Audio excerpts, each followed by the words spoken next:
Hello friends, I'm meteorologist Zach Shields. Thanks for joining the Fox 7 Austin YouTube channel. Winter and spring on a collision course, and we'll battle it out today.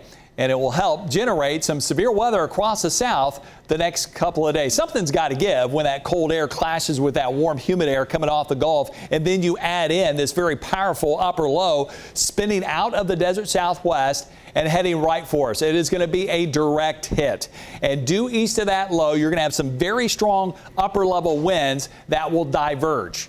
Yeah, one part goes this way, another part goes this way, and in northeast Texas, there is a void with those strong winds aloft. So the air near the ground feels like it has to fill in that void, and that will lead to natural rising motion of the atmosphere. And we have plenty of energy available when those storms get going.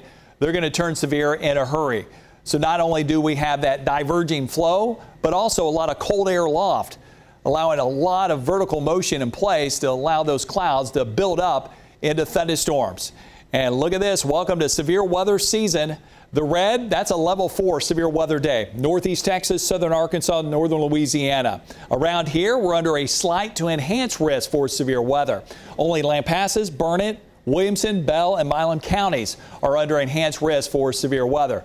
The highest threat for tornadoes will be up here in northeast Texas. There's a 15 to 30% chance. Doesn't seem like a big chance, but when you're talking about tornadoes, that's pretty significant. We're not expecting a lot of rotating thunderstorms around here, but we can't rule it out. According to the Storm Prediction Center, they have a 2 to 5% chance of that happening. So why are they concerned about tornadoes in northeast Texas? It's all about the wind shear, the wind direction changing with height. Near the ground, we have that strong Gulf breeze gusting 20 to 30 miles per hour. In the mid-levels of the atmosphere, we have a southwesterly component to the wind. And this will make the air rotate and swirl in the atmosphere. So if you get some storms, some of those could rotate and generate some tornadoes. And the higher risk will be just east of the Dallas-Fort Worth area and then going into northern Louisiana and southern Arkansas tonight. As we check out the high-res model that indicates some rotation in the atmosphere, I don't like to see this. There's a few spots that could rotate within some of these storms during the evening hours. Is it a huge threat? Not at this point in time, but something we're going to have to monitor very closely. It's more likely to occur off toward northeast. We will have some reports of large hail, unfortunately, in some spots, kind of like what we experienced this morning. When the storms get their start out in the hill country, that'll be the prime spot for damaging hail. Let's say between 5 and 7, starting the hill country and then moving closer to the I-35 corridor at 7 o'clock. By the time these storms get to the I-35 corridor, they turn into a line of storms instead of individual thunderstorms. And this is when the hail threat will transition into a damaging wind threat.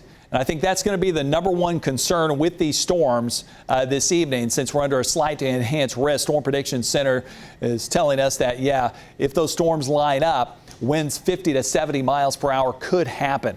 So a moderate risk of damaging winds, a lower risk of large hail, dime to quarter size, and the tornado and flooding risk is even lower.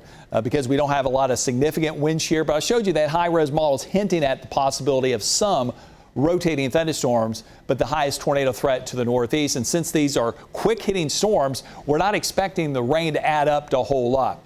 When is all this going to happen? It's not going to happen until this evening. Starting at 5 o'clock, storms will originate in the hill country. And you see the individual thunderstorms, that's what I'm talking about. These are going to be hailers, dime to quarter size hail. Then those storms line up. It turns into a wind event as it crosses the I-35 corridor right around 7 o'clock. And then over eastern counties, 8, 9 o'clock. And then by midnight, that's all she wrote.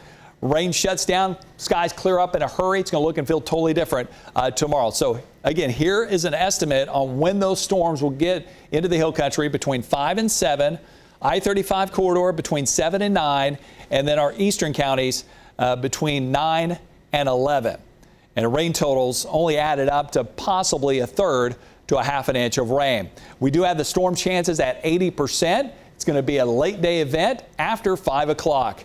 Then that system departs, taking all the rain and storms with it, even the cloud cover, and we have dry skies Friday, Saturday, and also on Sunday.